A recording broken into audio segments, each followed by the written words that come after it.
Olá, paz do Senhor Jesus, aqui missionária Jaira. Vamos continuar o nosso estudo bíblico sobre a carta que Paulo escreveu a Efésios, a igreja que existia na cidade de Éfeso. E nós estamos no capítulo 2 de Efésios, e no último estudo nós falamos sobre os primeiros versículos do capítulo 2, que foi do versículo 1 ao versículo 10, que foi falado do pecado para a salvação pela graça. Então, agora nós vamos para o segundo ponto, um segundo tópico aqui no capítulo 2 de Efésios, que é: os gentios e os judeus são unidos pela cruz de Cristo. Glória a Deus. Eu não tô com a voz muito boa não, porque aqui na minha cidade esfriou demais e eu acho que eu peguei uma friagem que eu não podia ter pego, né? Mas vamos lá. Efésios capítulo 2, a partir do verso 11, que vamos falar até o verso 22 e finalizaremos neste estudo, neste vídeo, o capítulo 2 de Efésios. Glória a Deus. Então aqui o que é que Paulo vem falar? Ele vem falar sobre a união de os judeus e os gentios a partir de Cristo Jesus, a partir da morte e ressurreição de Cristo. No versículo 11 ele diz: portanto, lembrem-se de que no passado vocês eram gentios na carne, chamado incircuncisão por aqueles que se intitulam circuncisão, que é feita na carne por mãos humanas. O que Paulo está falando aqui? Vocês, gentios, vocês precisam lembrar que vocês não são circuncidados, vocês são incircusos. O que é isso? Na época de Abraão, Deus fez uma aliança com Abraão, onde Abraão deveria circuncidar a si mesmo e a todos os homens da sua casa, da sua família, todos que fossem ali homens que convivessem com Abraão. E isso foi uma aliança que ela foi seguindo de geração em geração. Então, os judeus passaram a ser circuncidados. Quando?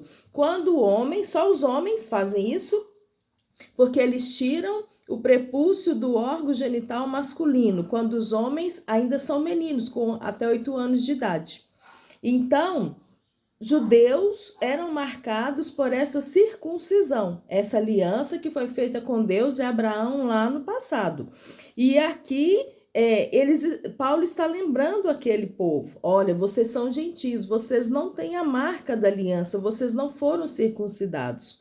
Então, vocês precisam se lembrar disso. A circuncisão ela é feita por mãos humanas. Ele deixou bem claro isso. Aí no versículo 2 ele diz: naquele tempo vocês estavam sem Cristo, separados da comunidade de Israel e estranho às alianças da promessa, não tendo esperança e sem Deus no mundo.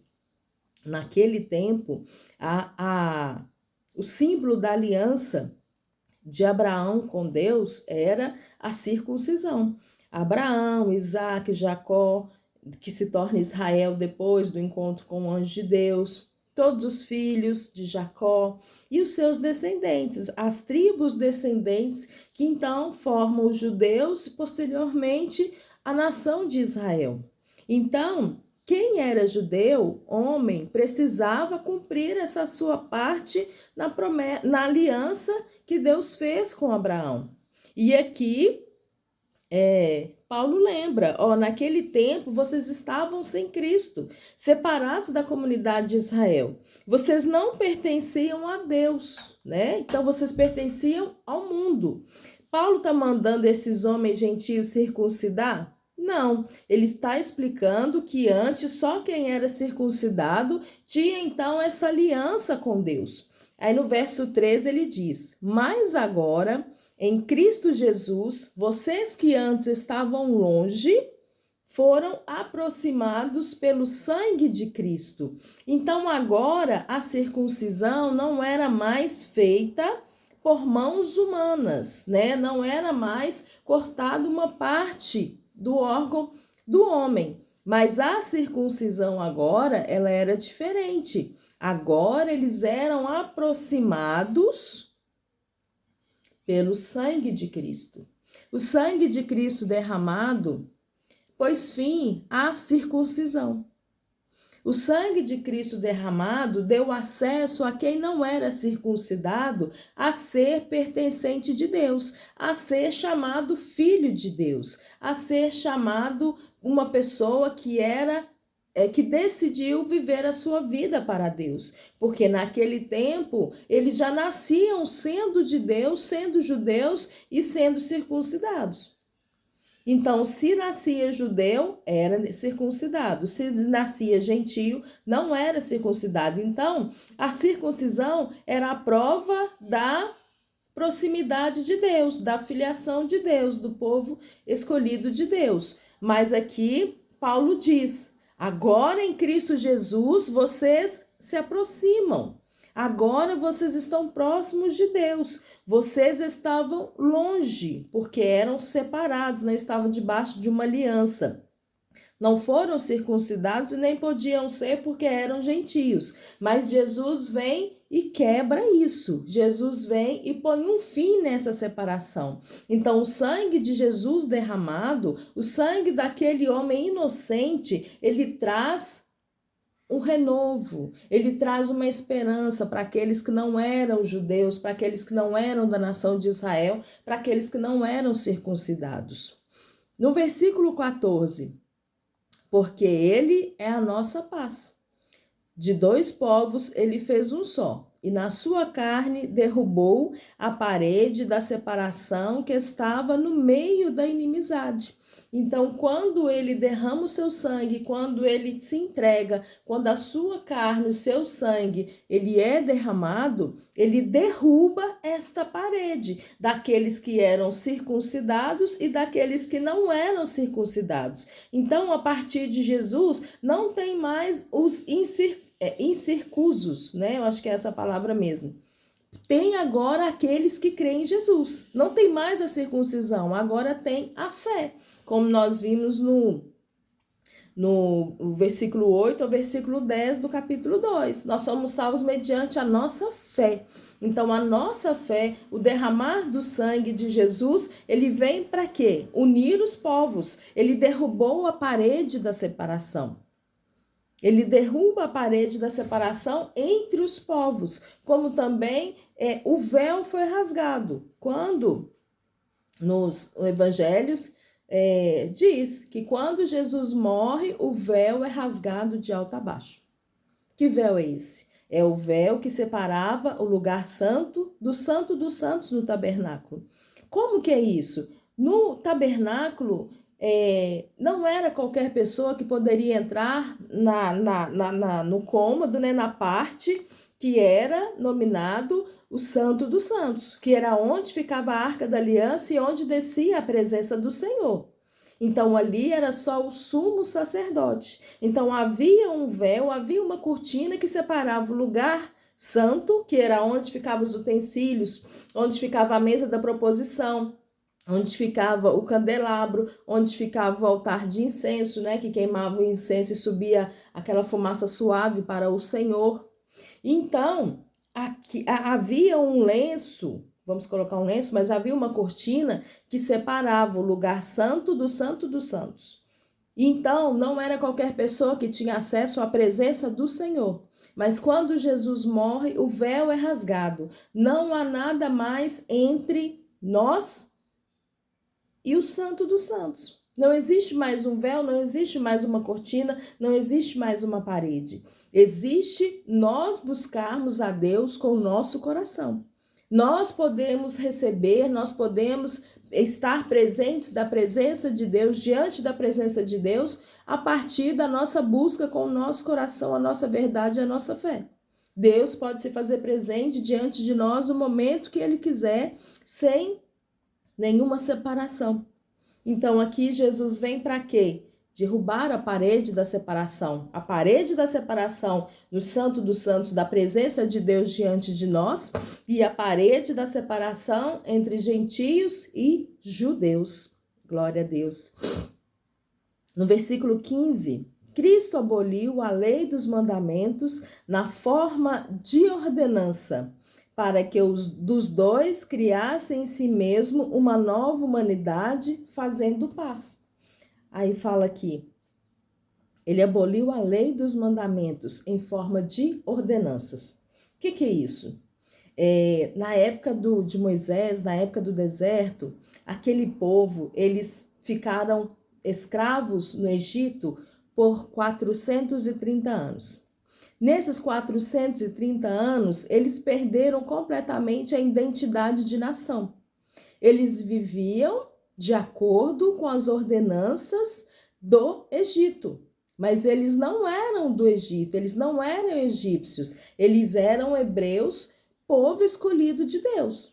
Então, antes, lá na época de José, na época de Abraão, na época de Isaac, na época de Jacó, na época dos irmãos de José, eles seguiam ali as ordenanças daquele tempo, né? Seguia o Senhor, seguia as ordenanças do Senhor, homens de Deus que o Senhor usava para dar direção para aquele povo. Mas quando eles vão presos, né? Quando eles vão para o Egito, através de José, a família de José, mas quando José morre e um novo rei, não, esqueci o nome do rei, o novo faraó, e vem um novo faraó, que é aquele que não conheceu a José, ele então muda tudo e coloca os hebreus como escravos, porque os hebreus eles se multiplicavam muito. Então aquele faraó começou a ficar preocupado. Essa gente não para de aumentar. Daqui a pouco eles vão mandar em nós, então nós vamos escravizá-los. Então eles ficaram 430 anos ali naquela terra. Então eles perderam a identidade de nação. Quando Moisés vai lá, conversa com o faraó, e depois de muita batalha, depois de muita praga, depois de muitos acontecimentos, faraó liberta eles para ir, e mesmo depois que liberta ainda há confusão, que aí vem o milagre, né, do mar se abrir. Então eles vão para o deserto. Quando aquele povo está no deserto, eles não têm identidade de nação, eles não têm ordenanças para cumprir, eles não têm lei para seguir. Então, aí o que é que Deus faz? Através de Moisés, Deus vai criando ordenanças, vai criando mandamentos, na medida que vai aparecendo a necessidade daquele povo, daquelas tribos. Então, são muitas ordenanças que foram criadas, que a gente encontra lá no livro de Levíticos. Então, Jesus vem o quê? Abolindo a lei dos mandamentos em forma de ordenanças. Então, muitas coisas que eram para aquele tempo, porque eles precisavam de uma direção, eles precisavam de ter um norte, não cabe a nós mais, porque hoje nós vivemos um novo tempo, hoje nós vivemos no tempo da graça. Hoje qualquer um de nós temos acesso ao Senhor. Nós não precisamos de um Moisés para subir o monte para conversar com Deus. Nós podemos fazer isso. E Jesus nos deu essa possibilidade. Nós não precisamos de um sumo sacerdote para entrar no lugar santo dos santos para pedir perdão pelos nossos pecados. Não, nós mesmos podemos fazer isso, pedir perdão pelos nossos pecados diante de Deus. Então Jesus vem trazendo toda essa novidade para nós. Para nós não é novidade, para nós é o início, mas para aquele povo era novidade, porque eles viveram anos debaixo de ordenanças trazidas através de Deus, através de Moisés por Deus, né? Só que aí Jesus vem, ele derruba a parede da separação e ele vem também abolindo leis de mandamentos em forma de ordenança, porque ele queria então que criasse uma nova humanidade fazendo a paz. Uma nova humanidade. Então não tinha mais esse negócio, a verdade não é para ter essa diferença. Eu sou judeu, eu sou gentio, eu sou de Abraão, eu sou de Jesus. Não, todos nós somos de Deus, todos nós temos o sangue de Jesus derramado pelos nossos pecados. Então Cristo vem tirando essa divisão, abolindo leis que não faziam mais sentido, para que houvesse o quê? Uma nova humanidade. Uma nova humanidade. Paulo vem explicando isso para aquele povo, porque com certeza naquela igreja havia os judeus e havia os gentios. Não podia mais haver desavença entre eles, quem é circuncidado, quem não é. Isso não procedia mais, porque Jesus morreu na cruz para acabar, derrubar com toda a separação e trazer uma nova humanidade. No 16 ainda diz, e reconciliar-se ambos em um só corpo com Deus, por meio da cruz, destruindo a inimizade por meio dela. A cruz veio para destruir qualquer inimizade, para que houvesse uma reconciliação e para que todos vivessem num só corpo em Deus. Esse era o objetivo, um dos objetivos da cruz.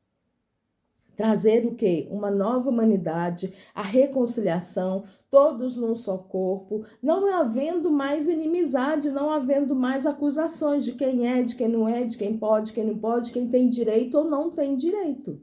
Glória a Deus. E quando veio, Cristo evangelizou a paz a vocês que estavam longe e a paz aos que estavam perto. Quando Jesus veio, ele anunciou a paz, ele anunciou o evangelho aos que estavam longe e também aos que estavam perto. Aos que estavam longe, os gentios, e aos que estavam perto, os judeus, porque Jesus era judeu. Então ele anunciou a todos, sem distinção, sem escolher quem podia receber e quem não podia. Jesus não foi lá no poço encontrar com a mulher samaritana, que os samaritanos eram inimigos dos judeus.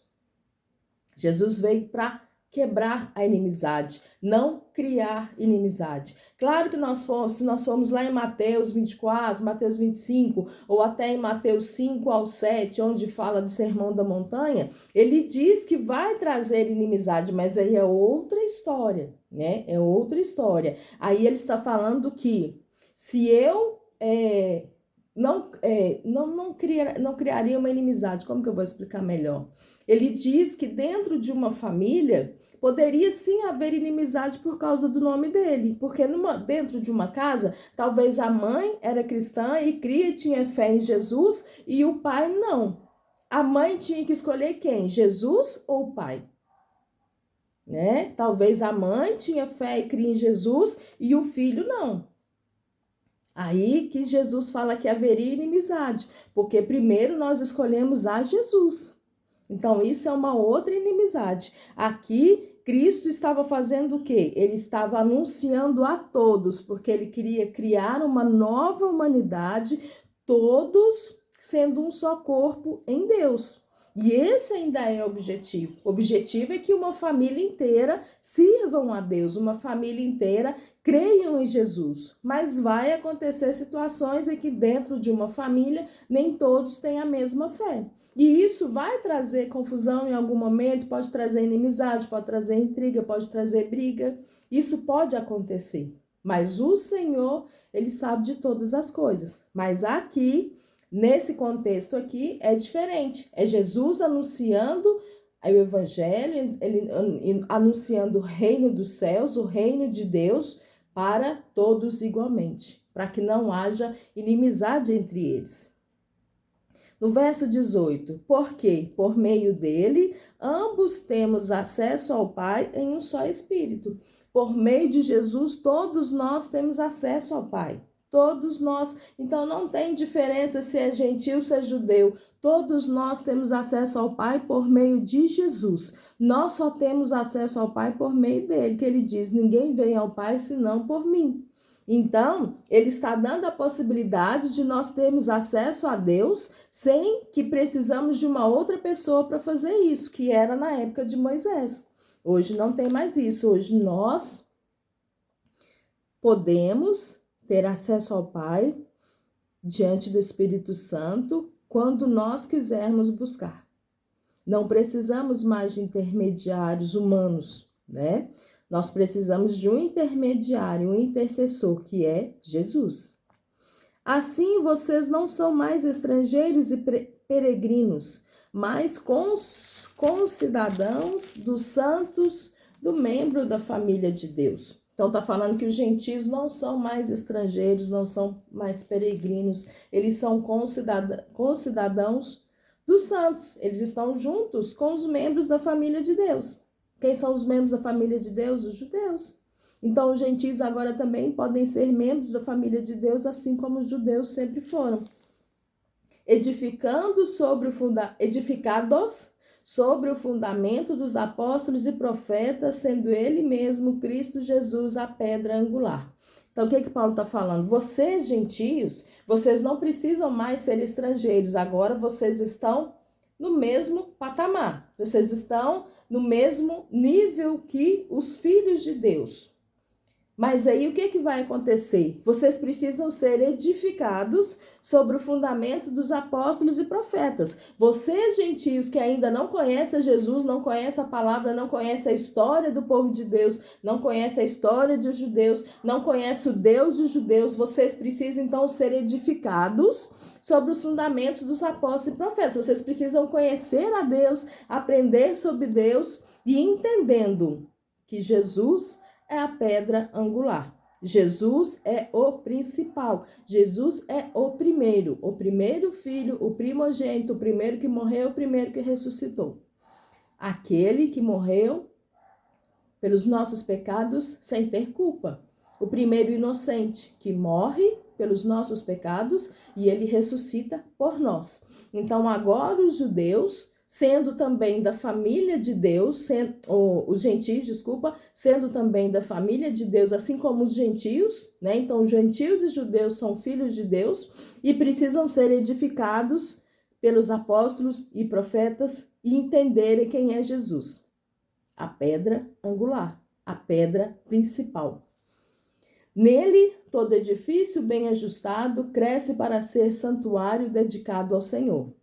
Então, quando eles entendem quem é Jesus, eles vão saber que, através de Jesus, eles podem ser bem ajustados, porque eles podem ser um santuário dedicado ao Senhor. Eles serão bem ajustados quando eles são edificados no fundamento dos apóstolos e profetas, quando eles conhecem Jesus e sabem quem é Jesus e o lugar de Jesus, eles podem então ser edificados e bem ajustados para ser um santuário dedicado ao Senhor, para ser morada de Deus, para ser morada do Espírito Santo, para ser usado por Deus. Nele também vocês estão sendo edificados, junto com os outros, para serem morada de Deus no Espírito Santo. Então, Paulo diz, nele, em Jesus, vocês estão sendo edificados, juntos, para serem morada de Deus no Espírito. Então, não tem mais divisão, são juntos. Juntos, vocês estão sendo edificados, junto com todos, para serem morada de Deus no Espírito, para serem morada de Deus no Espírito, para que o Espírito de Deus possam morar e habitar em vocês.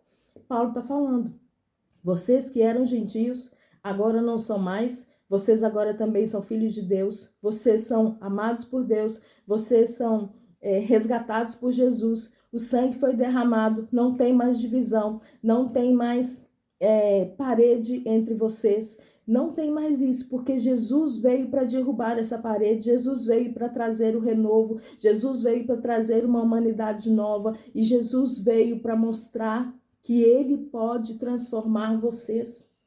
Que quando vocês forem edificados pelos apóstolos, vocês serão bem ajustados, vocês serão alinhados, vocês serão transformados e vocês poderão o quê? Serem morada de Deus no Espírito.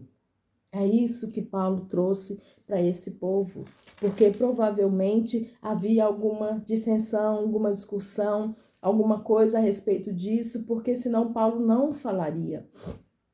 Havia algum problema porque haviam gentios e haviam judeus naquela igreja. E não poderia mais ter confusão porque Jesus veio para mudar isso.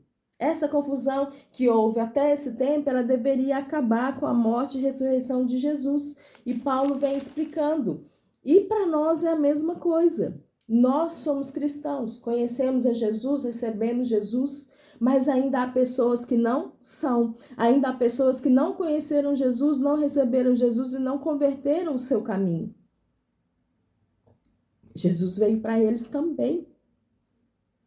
Um dia nós estivemos lá, como Paulo também já falou. Um dia nós estivemos lá nas transgressões do pecado. E hoje nós estamos do lado de cá. Então, nós precisamos ali orientar aqueles que ainda estão do lado de lá, para falar para eles que eles podem vir para o lado de cá. Se eles deixarem ser edificados na palavra, no fundamento da palavra do Evangelho, eles podem sim ser bem ajustados e podem também ser morada de Deus no Espírito. Isso é um privilégio para todos que quiserem, para todos que entenderem, para todos que abrirem o seu coração. Glória a Deus. E Paulo vem trazendo assim uma palavra abençoada a cada ponto, né? Então nós vimos no capítulo 1, bênçãos espirituais, a oração de Paulo. No capítulo 2, falando do pecado para a salvação pela graça de Deus. E também os gentios e os judeus unidos pela cruz de Cristo. E nós terminamos aqui o capítulo 2. O próximo nós já vamos para o primeiro tópico do capítulo 3. Que o Senhor possa falar poderosamente ao seu coração. Glória a Deus.